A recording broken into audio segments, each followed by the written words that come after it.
Assalamu alaikum wa rahmatullahi ta'ala wa barakatuhu.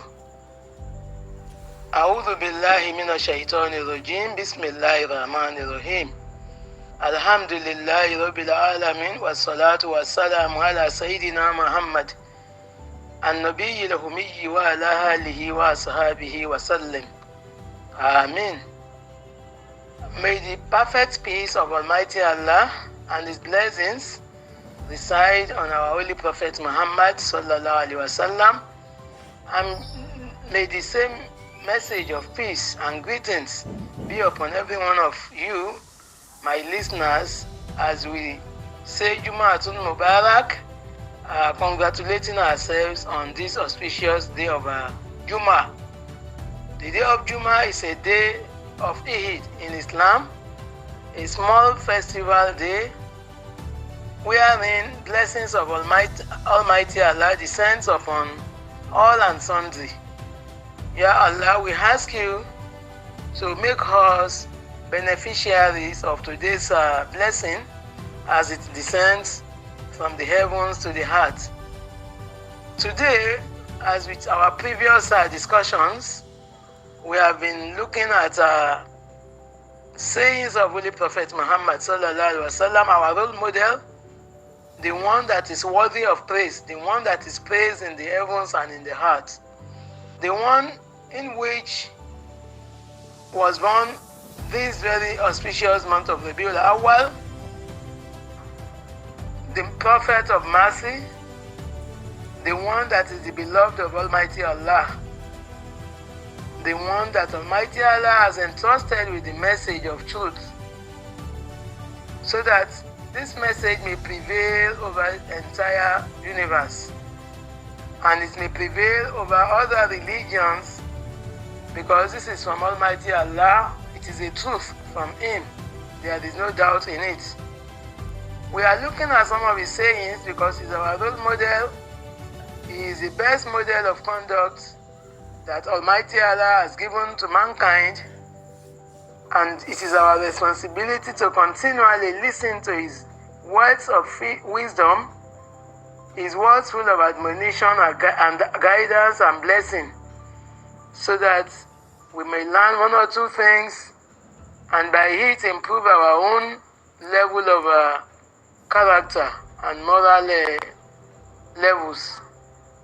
We have been looking at the Hadith, some of the Hadiths that was compiled in a short video by one of those Muslims. I'm sure this our brother Paul Williams has been probably a convert, but is a Muslim, and he compiled some of the important hadiths that he appreciated. And out of these 40 hadiths, we have discussed about 25 or so out of the 32 that this Sayyid actually compiled in this video. Today we will be looking at the rest of those hadiths we've not been able to go through, starting from hadith number 27 through to 28, 29, 30 and 31 up to 32. And we want to look at all the lessons that is possible for us to imbibe and learn from each of the hadith. As we know, hadith is usually mentioned by the Holy Prophet in the midst of his companions. There are some companions that throughout their lives they sit, by the bench, listening to the Prophet saying one or two things, guiding them, admonishing them, and all of these sayings are usually memorized by these companions. And that is why we have at times we have a chain of transmission, and we have so many transmitters on one hadith. And of course, we also know that this hadith went through a lot of rigorous efforts, and they were compiled and protected until this day. The one we are looking at is from Abu Musa, who reported The Prophet ﷺ said, "Verily, the parable of good and bad company or companionship is that of a seller of misk, that is a perfume called misk or musk in English, and a blacksmith. The seller of misk will give you perfume, you will buy some, and you will notice a pleasant smell."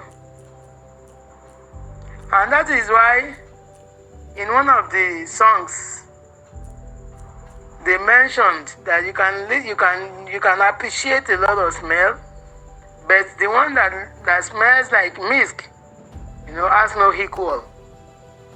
In this hadith, it continues, "As for the blacksmith, he will burn your clothes, or you will notice a bad smell."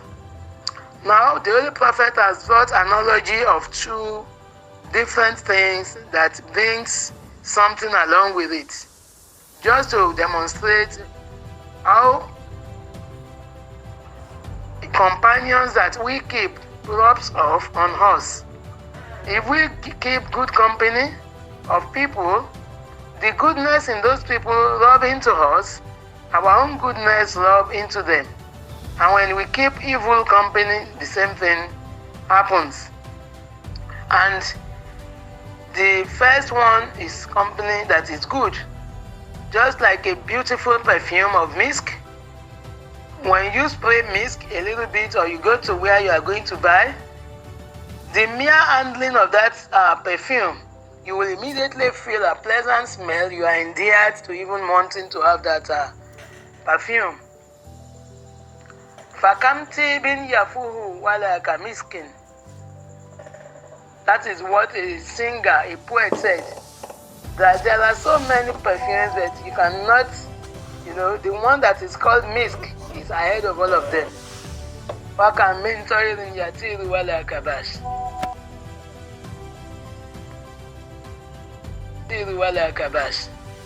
Now, when you get this misk, the perfume permeates your entire environment, and you feel good and you feel pleasant, and anybody coming near you also feel good and pleasant because of the pleasant smell coming from this musk.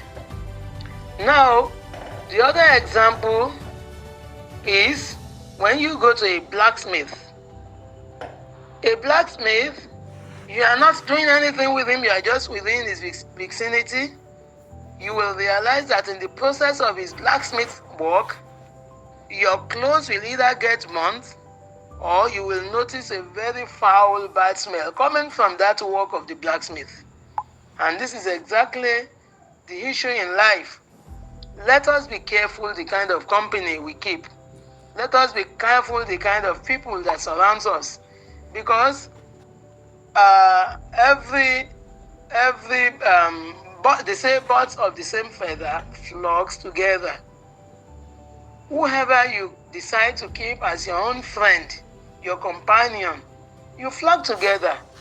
If you pick those people who love gossiping, who loves backbiting, who love, defamating others, you end up being part of them. And then you go the same way.